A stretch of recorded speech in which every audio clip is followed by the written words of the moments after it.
મિત્રો, આપણે ગયા વિડીયોમાં જોયું હતું કે સૂક્ષ્મજીવો મિત્ર અને શત્રુ સૂક્ષ્મજીવોના ચાર પ્રકાર ચાર વર્ગોમાં વિભાજિત કરી શકાય છે એ જોયું હતું આપણે કે બેક્ટેરિયા, પ્રજીવ, ફૂગ અને લીલ. એ પછી વાયરસ વિશે પણ જોયું હતું, એ પણ એક સૂક્ષ્મજીવ છે. તેઓના પ્રકાર, આકૃતિ સહ એ પણ જોયું હતું. હવે આપણે આ વિડીયોની અંદર આગળ પાઠ શીખીશું. આગળનો આપણો ટોપિક છે. પ્રશ્ન અહીંયા એ થાય છે કે સૂક્ષ્મજીવો ક્યાં રહે છે? સૂક્ષ્મજીવોનું રહેઠાણ શું, ક્યાં રહેતા હોય છે, કઈ જગ્યાએ ટકી શકે છે અને પોતાનું વિભાજન કરી અને આગળ વધતા હોય છે અને જીવતા હોય છે. તો આપણો ટોપિક છે સૂક્ષ્મજીવો ક્યાં રહે છે. તો મિત્રો, સૂક્ષ્મજીવોમાં આપણે બે ભાગ પડે છે અહીંયા કે કેટલાક સજીવો જે સૂક્ષ્મજીવો છે એ એકકોષી હોય છે અને કેટલાક સૂક્ષ્મજીવો એ બહુકોષી પણ હોય છે. તો 6થા અને 7મા ધોરણમાં પણ આપણે આવતું હતું કે એકકોષી સજીવો કોને કહેવાય, બહુકોષી સજીવો કોને કહેવાય એમ. તો સૂક્ષ્મજીવો પણ એકકોષી હોઈ શકે છે. એટલે કેવા કેવા? દાખલા તરીકે જેમ કે બેક્ટેરિયા છે, કેટલીક લીલ, બધી જ પ્રકારની લીલ નહીં, કેટલીક પ્રકારની લીલ એકકોષી છે અને કેટલીક પ્રકારની લીલ બહુકોષી છે. કેટલાક પ્રજીવો પણ એકકોષી છે, બહુકોષી છે. બેક્ટેરિયા છે એકકોષી છે, એકકોષી સૂક્ષ્મજીવો એટલે કે એક જ કોષ ધરાવે છે એમ. અને બહુકોષી સૂક્ષ્મજીવો જેવા કે લીલ અને ફૂગ એ બહુકોષ ધરાવતા હોય, ઘણા બધા કોષો ધરાવતા હોય, એટલે એમને બહુકોષી સજીવો કહેવામાં આવે છે. એટલે એમ બે ભાગ કે સૂક્ષ્મજીવો એકકોષી પણ હોય છે અને સૂક્ષ્મજીવો બહુકોષી પણ હોય છે. આપણો પ્રશ્ન એ છે કે સૂક્ષ્મજીવો ક્યાં રહેતા હોય છે? તો મિત્રો, સૂક્ષ્મજીવો એ બર્ફીલી ઠંડીથી માંડી અને ગરમ પાણીના જરામાં એ રહેતા હોય છે, રહી શકે છે, ટકી શકે છે. વિસ્તારથી જોઈએ તો બર્ફીલી ઠંડી એટલા માટે કે સખત ઠંડી હોય, બરફ જેવી ઠંડી, -ડિગ્રીમાં પણ ઠંડી હોય તો પણ એ સૂક્ષ્મજીવ કેટલાક હોય છે તો એ એટલી સખત ઠંડીમાં પણ ટકી શકે છે એમ કહેવા માંગે છે. આપણે મનુષ્ય ખાલી બરફને હાથ અડકતો આપણને બળાતું હોય છે એમ. તો આ તો સખત ઠંડી, બર્ફીલી ઠંડી હોય છતાં પણ આ સૂક્ષ્મજીવો કેટલાક એવા હોય છે કે એ ટકી શકે છે. વાત આવી ગરમ પાણીના જરા, તો ગરમ પાણી હોય આપણે તો ન અડકી શકીએ, એટલા ગરમ પાણીમાં પણ એ સૂક્ષ્મજીવો કેટલાક હોય છે તો ટકી શકે છે. કહેવાનો મતલબ કે ટૂંકમાં ઠંડી હોય કે ગરમી હોય, સૂક્ષ્મજીવો ત્યાં ટકી શકે છે એમ. બીજું કે રણથી લઈ અને દલદલયુક્ત ભૂમિમાં પણ એ જોવા મળે છે સૂક્ષ્મજીવો. રણ, તમે જાણો છો કે રણમાં બહુ સખત ગરમી હોય છે તો રણમાં પણ ટકી શકે છે. દલદલયુક્ત એટલે કે કાદવ કીચડવાળી જગ્યા, દલદલયુક્ત ભૂમિ, જમીન હોય કાદવ કીચડવાળી, ત્યાં પણ સૂક્ષ્મજીવો જોવા મળે છે. તો બર્ફીલી ઠંડીથી માંડીને ગરમ પાણીના જરા અને રણથી લઈ અને દલદલયુક્ત ભૂમિ એટલે ટૂંકમાં પૃથ્વી ઉપર જોઈએ તો પૃથ્વી પર એક જગ્યા એવી નથી, આપણને નવાઈ લાગે જો શોધવા નીકળીએ. જો નાના બાળકોને પ્રશ્ન કરીએ કે પૃથ્વી ઉપર એવી જગ્યા શોધી કાઢો કે જ્યાં સૂક્ષ્મજીવો નથી, તો શું આપણે શોધી શકીએ એવી જગ્યા કે જ્યાં સૂક્ષ્મજીવ ન હોય? તો ના શોધી શકીએ. કેમ કે પૃથ્વી ઉપર બધે જ સૂક્ષ્મજીવો છે. ટૂંકમાં આપણે પ્રશ્ન જો પૂછાય તો આ લખવાનું છે અને આ યાદ રાખવાનું છે કે બર્ફીલી ઠંડીથી માંડી અને ગરમ પાણીના જરામાં હોય છે અને રણથી લઈ અને દલદલયુક્ત ભૂમિમાં પણ સૂક્ષ્મજીવો રહેતા હોય છે. આગળ, મનુષ્ય સહિત અન્ય પ્રાણીઓના શરીરમાં પણ એ સૂક્ષ્મજીવો જોવા મળે છે. આપણને અત્યારે હાલ આપણે સ્વસ્થ હોઈએ, પ્રાણીઓ પણ સ્વસ્થ દેખાતા હોય, પરંતુ આ સૂક્ષ્મજીવો છે, હયાત હોઈ શકે છે શરીરમાં. આપણે અત્યારે હાલ સ્વસ્થ છીએ પરંતુ આપણા શરીરમાં સૂક્ષ્મજીવ હોઈ શકે છે. એ નુકસાનકારક હોય કે ફાયદાકારક પણ હોય ખરા એમ. તો મનુષ્ય સહિત અન્ય પ્રાણીઓના શરીરમાં પણ સૂક્ષ્મજીવ હોય છે. બીજી વાત કરીએ, અમીબા જેવા જે પ્રજીવ છે એ એકકોષી સજીવ છે. તો એ એકકોષી સજીવ છે અમીબા. તો અમીબા વિશે તમારે ધ્યાન રાખવાનું છે કે અમીબા જેવા જે પ્રજીવ છે એ એકકોષી છે અને એ સ્વતંત્ર હોય છે. મતલબ એ સ્વતંત્ર જીવતા હોય છે કેમ કે એકકોષી છે. એ વસાહતમાં એટલે કે સમૂહમાં જીવતા નથી.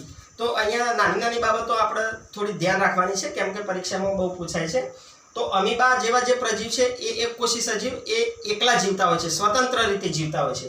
અને જ્યારે ફૂગ અને બેક્ટેરિયા એ ફૂગ અને બેક્ટેરિયા એ બહુકોષી સજીવો છે, સૂક્ષ્મ જીવો. તો એ ફૂગ અને બેક્ટેરિયા એ સમૂહમાં એટલે કે વસાહતમાં જીવતા હોય છે, એકલા સ્વતંત્ર નથી હોતા, સમૂહમાં જીવતા હોય છે એમ. તો આ બે ટૂંકા પ્રશ્નો અહીંયા પણ પૂછાઈ શકે છે. તો આપણે અમીબા જેવા જે પ્રજીવો એકકોષી છે, પેરામીશિયમ છે, તો એ લોકો જે એકકોષી સજીવો છે સ્વતંત્ર જીવતા હોય છે, અને ફૂગ અને બેક્ટેરિયા જેવા જે બહુકોષી સૂક્ષ્મ જીવો છે એ વસાહતમાં એટલે કે સમૂહમાં જીવતા હોય છે. તો અહીંયા આપણો પ્રશ્ન આખો ક્લિયર અહીંયા થાય છે કે સૂક્ષ્મ જીવો ક્યાં રહે છે. તો ફરીથી એકવાર રિપીટ કરી દઈએ કે સૂક્ષ્મ જીવો અને એકકોષી પણ હોય છે, બહુકોષી પણ હોય છે. અને સૂક્ષ્મ જીવો બર્ફીલી ઠંડીથી માંડીને ગરમ પાણીના જરા, રણથી લઈ અને દલદલયુક્ત જમીનમાં પણ હોય છે. મનુષ્ય સહિત અન્ય પ્રાણીના શરીરમાં પણ એ રહેતા હોય છે. અને આ અમીબા જેવા જે હોય છે એકકોષી સજીવો એ સ્વતંત્ર રહેતા હોય છે, અને ફૂગ અને બેક્ટેરિયા જેવા જે બહુકોષી સૂક્ષ્મ જીવો છે એ સમૂહમાં એટલે કે વસાહતમાં રહેતા હોય છે. ઓકે, નમસ્કાર. આપણે સૂક્ષ્મ જીવોને મિત્રો અને શત્રુ આગળના પાઠમાં આપણે હવે જોવાનું છે. આગળનો મુદ્દો સૂક્ષ્મ જીવો અને આપણે. એમાં કેટલાક લાભદાયી સૂક્ષ્મ જીવો પણ છે અને કેટલાક હાનિકારક અને રોગકારક સૂક્ષ્મ જીવો પણ છે. તો બંને પ્રકારોમાં લાભદાયી અને નુકસાનકારક બંનેમાંથી આપણે પહેલાં એવા સૂક્ષ્મ જીવો જોવાના છે કે આપણને ઉપયોગી હોય એવા સૂક્ષ્મ જીવો. તો અહીંયા એક થોડોક મોટો પ્રશ્ન બની રહે છે કે ઉપયોગી સૂક્ષ્મ જીવો, અથવા પ્રશ્ન એમાં પૂછાય કે સૂક્ષ્મ જીવોનો ઉપયોગ ક્યાં ક્યાં થાય છે. તો આપણે આ બધા જ મુદ્દા આખો સરસ પ્રશ્ન અહીંયા શીખીશું કે સૂક્ષ્મ જીવો આપણને ક્યાં ક્યાં ઉપયોગી છે. બરાબર, તો જોઈએ ઉપયોગી સૂક્ષ્મ જીવોમાં ઉપયોગ ક્યાં થાય છે. તો સૂક્ષ્મ જીવોનો ઉપયોગ, પહેલો મુદ્દો છે કે દહીં, બ્રેડ, કેક વગેરે બનાવવા માટે સૂક્ષ્મ જીવોનો ઉપયોગ થાય છે. મિત્રો, ઘરે આપણે જોતા હોઈએ છીએ કે દૂધ જ્યારે મમ્મી મૂકે છે કબાટમાં કે ફ્રીજમાં, તો એ દૂધનું 2-3 દિવસમાં એ દહીં થઈ જાય છે. તો એ સૂક્ષ્મ જીવો દ્વારા થતું હોય છે. પછી બીજા દિવસે મેળવણ ઉમેરી અને બીજા દૂધનું પણ દહીં બનાવવામાં આવે છે એમ.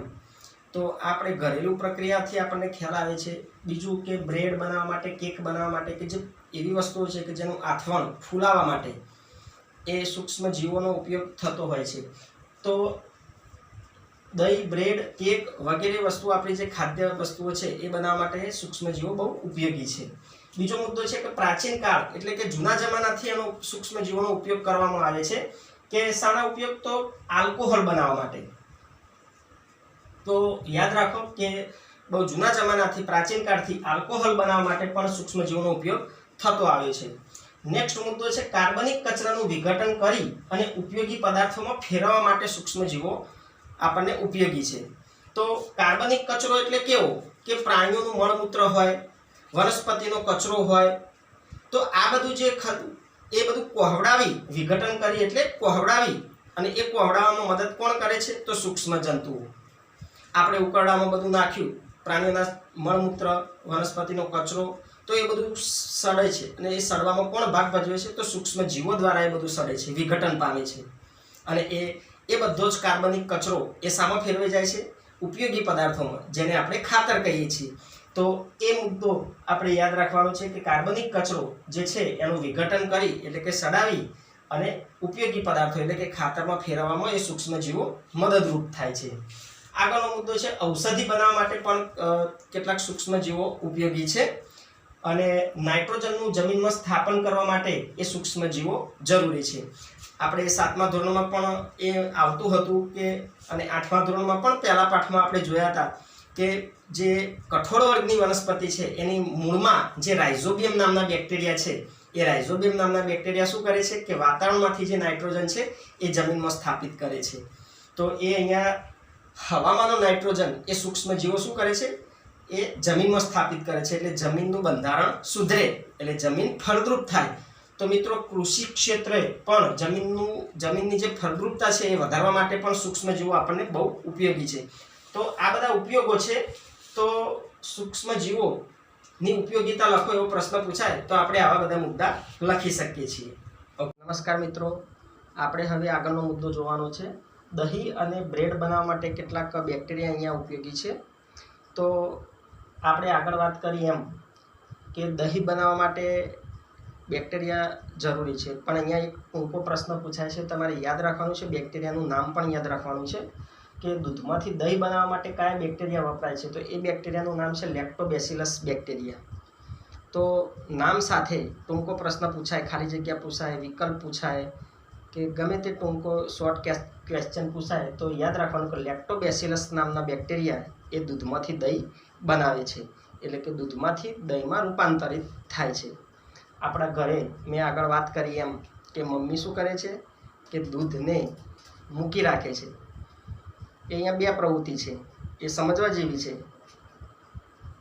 વાત નાની છે પણ બહુ સમજવા જેવી છે કે કેટલીક વાર શું થાય છે કે આપણે ડાયરેક્ટ દૂધ મૂકી દઈએ, એક દિવસ બે દિવસ મૂકી રાખીએ દૂધને, તો દૂધમાં હવામાં રહેલા બેક્ટેરિયા એ દૂધમાં આવશે અને એ દૂધમાં આવ્યા પછી એ બેક્ટેરિયા વિભાજન પામશે અને ધીરે ધીરે દૂધને દહીંમાં રૂપાંતરિત કરી નાખશે, એટલે દૂધમાંથી દહીં બની જશે. પણ એમાં સમય વધારે લાગશે, કેમ કે ડાયરેક્ટ આપણે દૂધ મૂક્યું છે એટલે હવામાંથી એ બેક્ટેરિયા દૂધમાં આવતો વાર લાગે, એટલે 2-3 દિવસ વીતી જાય એમ. બીજી પ્રવૃત્તિ આપણે ઘરે જોઈ છે, મમ્મી શું કરે છે કે ડાયરેક્ટ દૂધ મૂકવાને બદલે થોડુંક તપેલીમાં દૂધ લીધું હોય તો એમાં આગળના દિવસનું જે થોડુંક દહીં હોય એ બનેલું દહીં થોડુંક એ દૂધમાં ઉમેરે છે, મેળવણ કહેવાય જેને. તો એ દહીં જે છે એ ઉમેરવાનું કારણ શું તમે અહીંયા સમજે? પ્રક્રિયા ઝડપી બનાવવા માટે, કે એ જે આગલા દિવસનું જે દહીં છે એમાં બેક્ટેરિયા છે જ, એટલે એ બેક્ટેરિયાવાળું દહીં છે એ દૂધમાં ઉમેરવાથી શું થશે કે એ દૂધમાં બેક્ટેરિયા આવી જશે અને એ ઝડપથી પેલા બાકીના દૂધને એ દહીંમાં ફેરવતો એમને વાર લાગશે નહીં. એટલા માટે મમ્મી શું કરે છે કે આગલા દિવસનું થોડુંક દહીં એ દૂધમાં ઉમેરે છે, જેથી કરીને એ બેક્ટેરિયા ઝડપથી એ દૂધને દહીંમાં રૂપાંતરિત કરી શકે. એટલા માટે તો મિત્રો આ પ્રક્રિયા આવી હોય છે, પણ આપણે અહીંયા નામ યાદ રાખવાનું છે. શોર્ટ ક્વેશ્ચન પૂછાય તો કે દૂધમાંથી દહીં બનાવવા માટે કયા બેક્ટેરિયા વપરાય છે, તો લેક્ટોબેસિલસ નામના બેક્ટેરિયા એ દૂધમાંથી દહીંમાં રૂપાંતરિત કરે છે. બીજું, બેક્ટેરિયાના ઉપયોગ બીજા ચીજ બનાવવા માટે, અથાણું બનાવવા માટે તેમજ અન્ય બીજા ખાદ્ય પદાર્થો જે આપણા ઘરે બનાવતા હોઈએ એ ખાદ્ય પદાર્થોની બનાવટમાં પણ બેક્ટેરિયા વપરાતા હોય છે. રવા ઇડલી અને ભટુરે જેવું જે આપણે ખાદ્ય પદાર્થો બનાવીએ છીએ, ઢોકળા બનાવીએ છીએ, ઇડલી બનાવીએ છીએ, આ બધામાં મહત્વપૂર્ણ જે સંઘટક કહેવાય એ દહીં છે. કેમ કે આપણે થોડુંક દહીં ત્યાં વાપરતા હોઈએ છીએ, કેમ કે સીધા બેક્ટેરિયા ત્યાંને મળી રહે અને એ ટૂંકમાં સાદી ભાષામાં કહેવાય કે ફૂલવાની પ્રક્રિયામાં મદદ કરે. આપણે ઢોકળા બનાવીએ, ઇડલી બનાવીએ તો ફૂલવામાં મદદ કરે છે એમ, એટલે સરસ બને. પણ અહીંયા શબ્દ એવો વાપરવાનો છે કે સંઘટક તરીકે શું વપરાય છે, તો દહીં વપરાય છે. રવા ઇડલી અને ભટુરે જેવી વસ્તુઓ આપણે ખાદ્ય વસ્તુઓ બનાવીએ તો એમાં સંઘટક તરીકે મહત્વનું દહીં વપરાય છે કે જેમાં બેક્ટેરિયા હોય છે. તો અહીંયા આપણે જોયું કે બેક્ટેરિયા એ દહીં અને બીજા ખાદ્ય પદાર્થો બનાવવા માટે બેક્ટેરિયા ખૂબ જ જરૂરી છે. ઓકે.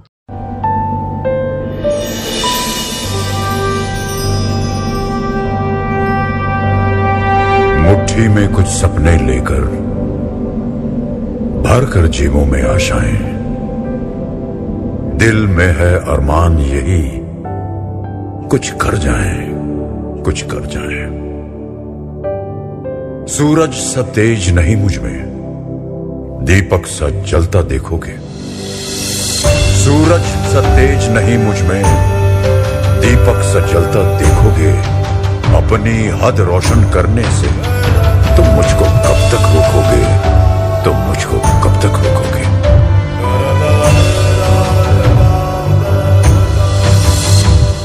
मैं उस माटी का वृक्ष नहीं जिसको नदियों ने सींचा है. मैं उस माटी का वृक्ष नहीं जिसको नदियों ने सींचा है. बंजर माटी में पल कर मैंने मृत्यु से जीवन खींचा है. मैं पत्थर पर लिखी इबारत हूं, मैं पत्थर पर लिखी इबारत हूं. शीशे से कब तक तोड़ोगे, मिटने वाला मैं नाम नहीं. तुम मुझको कब तक रोकोगे, तुम मुझको कब तक रोकोगे.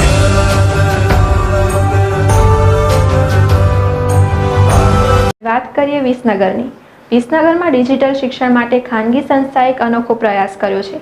કોરોના વાયરસની મહામારી વચ્ચે લોકડાઉનના દિવસોમાં શૈક્ષણિક નગરી વિસનગરમાં ખાનગી કોચિંગ ક્લાસ દ્વારા ઓનલાઈન શિક્ષણ થકી વિદ્યાર્થીઓ માટે અભ્યાસનો પ્રવાહ અવિરત રાખવામાં આવ્યો છે. કોઈપણ વ્યક્તિ કે રાષ્ટ્રના ઘડતરનો પાયાના શિક્ષણ માણવામાં આવે છે.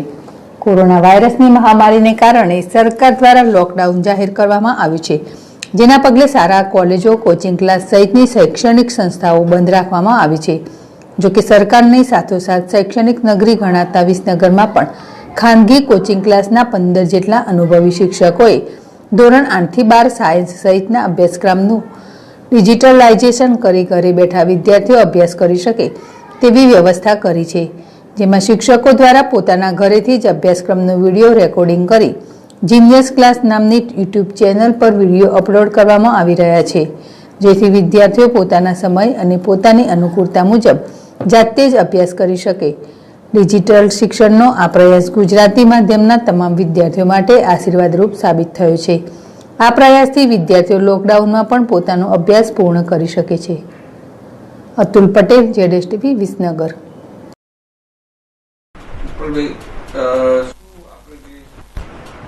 નવું આયોજન જે કર્યું છે ડિજિટલ વર્કની અંદર એ કઈ ટાઈપનું છે, શું છે, જરા માહિતી આપો. આપણે બધા જાણીએ છીએ કે વડાપ્રધાન શ્રી નરેન્દ્રભાઈ મોદીના આહવાનના પગલે લોકડાઉન ચાલી રહ્યું છે.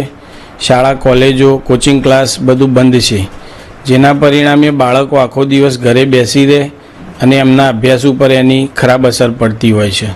હવે સોશિયલ ડિસ્ટન્સિંગ પણ જળવાય અને બાળકોનો અભ્યાસ પણ ચાલુ રહે એ માટે અમે જીનિયસ ક્લાસીસ નામની સંસ્થા વર્ષોથી વિસનગરમાં ચલાવીએ છીએ.